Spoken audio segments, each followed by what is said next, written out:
ভাবি ভাবি আরে কি হয়েছে? আরে কি হয়েছে তোমার? আরে কথা বলো না কেন? কি হয়েছে?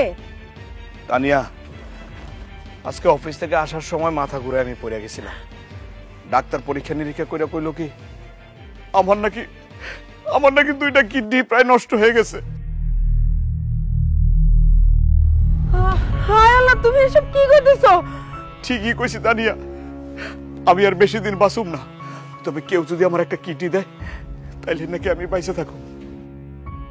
তানিয়া, তুমি তো আমার স্ত্রী, আমার জীবন মরণের সাথী, আমার অর্ধাঙ্গিনী। এখন পর্যন্ত তুমি যা যা চাইছো তা আমি দিছি। তুমি যা যা বলছো আমি তাই করছি। তানিয়া, তুমি কি আমার একটা কিডনি দিবা? কথা কইতেছো না কেন? আমার একটা কিডনি দিবা তানিয়া? আমি কেন তোমার কিডনি দিতে যাবো? আমার কি এমন বয়স হয়েছে? আমি তোমার কিডনি দিয়ে আমার সুন্দর জীবনটা নষ্ট করতে পারবো না। খালা, আপনার মেয়ের জামাই টাকার অভাবে বিদেশে যাইতে পারে নাই। আমি টাকা দিছি, আমার টাকা দিয়ে সে বিদেশে গেছে। এছাড়াও আপনি যখন বিপদে পড়ছেন আমি যা কিছু সম্ভব দিয়ে আপনার পাশে ছিলাম। খালা, আপনি কি আমার একটা কিডনি দিবেন? তুমি কে? হ্যাঁ, তোমার আমি কিডনি দিমু? যদি আপন মাইয়ার জামাই হইতা তাও একটা কথা ছিল। তুমি তো আমার আপন মাইয়ার জামাই না, তো তোমার আমি কিডনি দিমু? পারবো না বাবা, তোমার আমি কিডনি দিতে পারবো না। আমার একটা জীবন আছে না। আব্বাজান, যে বাপ আমার জন্ম দিছে, খাওয়ায় পড়ায় বড় করছে, আমার লেখাপড়া করাইছে, সে বাপের আমি কোনোদিন শ্রদ্ধা করি নাই, ভালোবাসি নাই। সেই বাপের জায়গায় আমি আপনারে বসাইছি। আপনার যা যা দরকার আমি দিছি। আপনার নামে অ্যাকাউন্ট করে আমি লাখ লাখ টাকা সেই অ্যাকাউন্টে দিছি। আপনার কথায় আমি আমার জন্মদাতা পিতার বাড়ি থেকে বের করে দিছি। আব্বাজান, আমি জানি এরা কেউ না দিলেও আপনি দিবেন, কারণ আমার বিশ্বাস আপনি কোনোদিন না করবেন না। আপনি একটা কিডনি দেবেন আব্বাজান আমারে। কি হলো আব্বাজান, বলেন না আপনি আমার একটা কিডনি দিবেন? আমি তোমার কিডনি দিতে যাবো কিসের জন্য? তুমি আমার কে? মেয়ের জামাই। তোমার সঙ্গে তো আমার রক্তের কোনো সম্পর্ক নাই। কিডনি দেওয়ার প্রশ্নই আসে না। তাছাড়া এই বয়সে তোমার কিডনি দেখে আমি মরবো নাকি? সম্ভব না। তোমার এরকম কি করেন আব্বাজান?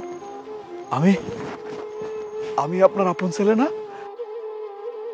কিন্তু আমি তো আপনারে আমার আপন বাবার চেয়ে বেশি শ্রদ্ধা করছি, সম্মান করছি, ভালোবাসছি। তাইলে এতদিন আমি কাল লেগে কি করলাম? আপনাদের যখন যা দরকার আমি দিছি, আপনাদেরকে বসাই বসাই খাওয়াইছি। আপনারা কেউ আমার কিডনি দিবেন না? আমি কি তাইলে বাঁচুম না? মইরা যামু না, আমি পয়সা থাকতে তোরে আমি মরতে দেব না রে বাপ। আমি কিডনি দিব রে বাপ। আব্বা, এত কিছুর পরেও আপনি আমার কিডনি দিবেন? হ্যাঁ রে বাপ, আমি তোরে কিডনি দিব। তুই আমার ঐরসজাত সন্তান। তোর মুখে আমি বাপ ডাক শুনছি। তুই আমারে বাপ বাপ কইতি। আর সন্তানের বিপদে তো বাবাই সবার আগে আগায় আসে সন্তানের পাশে। আমি যখন শুনছি তখন আমি থাকতে পারি নাই রে বাপ, আমি ছুটাইছি। তুই আমার লগে যাই করস না কেন, তুই আমার সন্তান। বাপরে, আমার তো বয়স হয়ে গেছে, আমার আর বাঁচার কি দরকার? কিন্তু তোর তো অনেক দায়িত্ব। তোরে বাঁচতে হইব রে বাপ, তোরে বাঁচতে হইব। তুই আমার ডাক্তারের কাছে নিয়ে চল, আমি আমার 2টা কিডনি তোরে দিয়া দিব রে বাপ। না আব্বা, কিডনি আমার লাগবো না। কিডনি লাগবো না মানে? আমি আসলে পরীক্ষা করে দেখলাম কারা আমার আপন। এতদিন যাদের বিপদে আপদে আমি ছিলাম তারা আমার আপন, নাকি তারা আমার টাকাটারে আপন ভাবছে? আব্বা, আপনি যাওয়ার সময় আমারে কিছু কথা বলে গেছিলেন না? আমি আসলে সে কথাগুলো ভাইবা দেখছি। আপনার কথাগুলাই সত্য।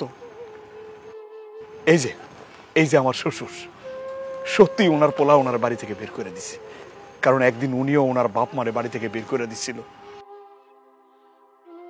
কারা আমার আপন সেটা যাচাই করার জন্য আমি এই পরীক্ষাটা করছি, এই মিথ্যা কথাটা আমি বলছি যে আমার কিডনি দুইটা নষ্ট হয়ে গেছে। আসলে আমার কিডনি নষ্ট হয় না আব্বা। এই দুনিয়াতে জন্মদাতা পিতার চেয়ে বড় কেউ নাই। সন্তানের হাসি আনন্দ সবার মূলে পিতা, সন্তানের সবকিছু চাওয়ার মূলে পিতা। পিতার চেয়ে বড় কিছু নাই, জন্মদাতা পিতাই সব। আপনি আমার মাফ করে দেন আব্বা, আমি আপনার অনেক কষ্ট দিচ্ছি আব্বা, আপনি আমার মাফ করে দেন আব্বা।